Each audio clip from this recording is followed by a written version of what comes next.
Well, did CBS use teen heartthrob Justin Bieber to take an ugly swing at the Tea Party just 5 weeks ahead of the midterm elections? That's the question being raised today following this week's season premiere of the popular show CSI. In the episode, Bieber plays a young domestic terrorist attending, quote, right-wing political events and planning a bombing. Here's a clip. Are you ready for a new America, where hard work pays off? This country's been hijacked by profiteers, big banks, Wall Street, giant corporations. They have a license to steal at our expense.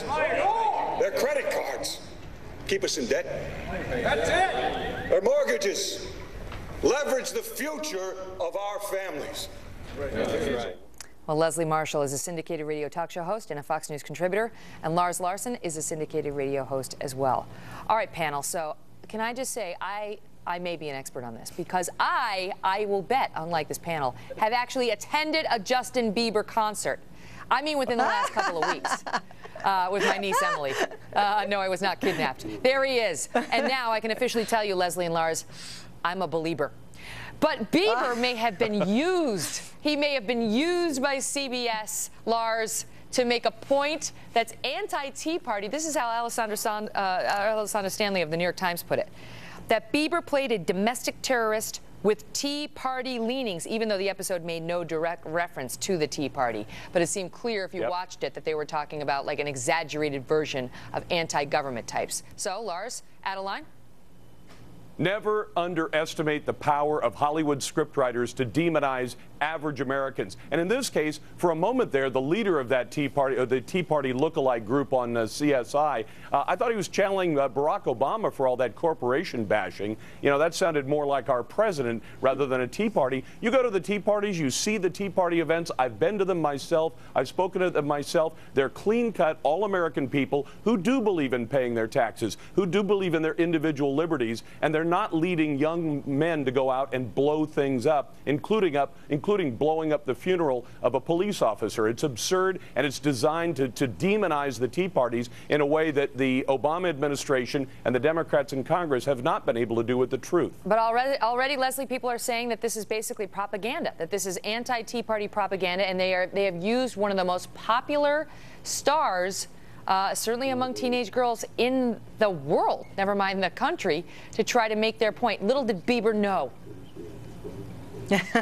Well, I live in Hollywood, and I have been on, when I did acting, I was on the final season finale of NYPD Blue. And let me tell you this, Justin Bieber had his script way in advance to learn his lines. He wasn't being used. He was, though. He actually was being used for something else called ratings and money. This is the season premiere, and they want everybody who loves Justin Bieber to tune in and hope that those young people, especially these young girls, will become CSI believers like they become Bieber believers like you, Megyn, and keep watching the show. That's what it's about. It's not about politics. It's about money, Lars. This is Hollywood. Well, Lars, if you watch the show, if you watch it, there's a lot of anti-government sentiment that's sort of taken to the extreme. Here's another clip.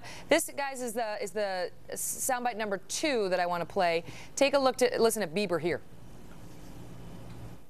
Brother Ralph was exercising his right to drive his own car down a public road.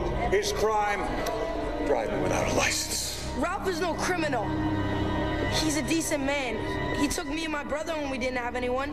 And now the government took him away from us. Why? Because Ralph dared to live as a new American. You see what happens when we speak truth to power. The profiteers send in their mercenaries. Wait, and then there's people, I want to get to you guys, but there was actually another one. This is call for set number 3. Watch this. Where's your gun, your vest, your badge? You off work or something? Well, no, I only wear my vest when I'm in the field, and you can't really have your gun on in this room, and I'm not a cop, so I don't have a badge. I just have an ID. You still represent the authority. Everything I hate. Just like you probably hate me. So, Lars, isn't it an exaggerated version of some of the things that the Tea Party stands for? Taxed enough already. No. They are anti-big government.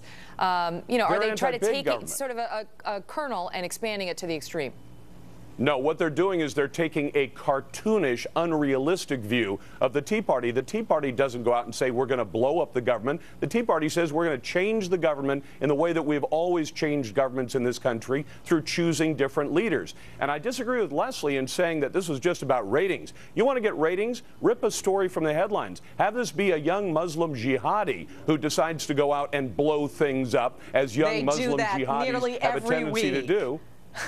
Well, they do that nearly every week on television. I think Hollywood is afraid of defaming Muslims. You know that, because the radical Muslims who blow things up have been taken out of any number of Hollywood scripts over the years. And we pointed out, the fact is that would have generated far more public interest than this young, sweet-looking kid who's somehow corrupted by the evil Tea Party lookalikes. Go ahead, Leslie. I just want to point out that one right-wing commentator, Andrew Breitbart, who has got some websites, calls this subliminal propagandist messages, that this is sort of they're trying to sort of get in your head without you even knowing it. Go ahead. Well, you know, first of all, Lars, there's a TV show, The Cell, film Independence Day, and on Law and Order, I see, you know, Muslims portrayed as a terrorist all the time. I'm a Law and Order fan. But I will tell you, when you talk about, you know, subliminal messages and things, I'm sorry, I'm having a Dan Quayle, Murphy Brown moment here, Megyn. This is television. This is make-believe, and art has been imitating life and then going and coloring out of the lines since Adam and Eve. This is nothing more than what every show on every network does in this capacity, a drama like CSI, which is they want to get ratings, they want to make money, and they want us to talk about it, which we're doing. Bieber rates. Hey, listen, when you come back the next time, Leslie, you've got to bring us a clip of that final NYPD Blue episode. We got to see that. Oh, no. Oh, yes. No. It has to happen. No. I'm going to make it happen, viewers. I promise. All right, Leslie and Lars, thanks like so much. 3 lines. Thanks, Megyn.